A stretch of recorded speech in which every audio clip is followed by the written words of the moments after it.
اچھا یہ فرمائیں کہ آپ کس شخصیت سے سب سے زیادہ متاثر ہوئے؟ اگر آپ نبی کریم علیہ السلام کی محبت، عشق اور آپ کی سنت سے لگاؤ اور پیار کو دیکھیں تو اس اعتبار سے تو سیدی امیر اہل سنت کے علاوہ میرے پاس دوسرا آپشن نہیں ہے۔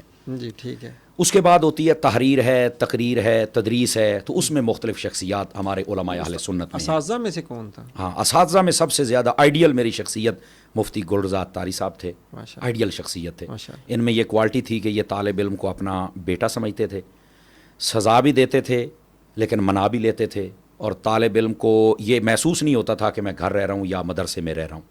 پھر یہ کہ طالب علم کے اندر وہ تحریک پیدا کرنی علم کی کہ وہ بچہ پورا کیے بغیر جاتا ہی نہیں تھا، اور پھر اس کو موقع بموقع مطلب یہ کہ عزت دینا، آنر دینا استاد ہونے کے باوجود، یہ آپ کی خاصیت تھی۔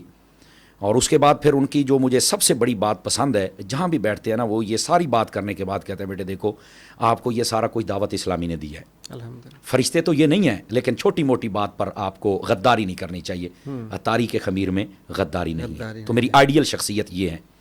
اور اگر آپ تحریر اور تدریس دونوں کو اور فتویٰ کو دیکھیں تو پھر میرے استاذ گرامی مفتی محمد قاسم عطاری صاحب، یہ میری آئیڈیل شخصیت ہے۔ اس مفتی قاسم صاحب آپ کے استاد میرے استاد ہیں، باقاعدہ استاد؟ باقاعدہ استاد ہے۔ جب ایک سال کے لیے فیصل آباد تشریف لائے تھے تو اس وقت بیضاوی شریف ہم نے قبلہ استاد صاحب سے پڑھی ہوئی ہے، اور استاد صاحب کا جو چھوٹا بھائی ہے مفتی محسن صاحب، وہ میرا کلاس فیلو ہے۔ اچھا اچھا۔ تو ان کے ساتھ ہمارا صرف دوستانہ نہیں، بہت گہرا یارانہ بھی ہے، بہت اچھے ہمارے دوست ہیں۔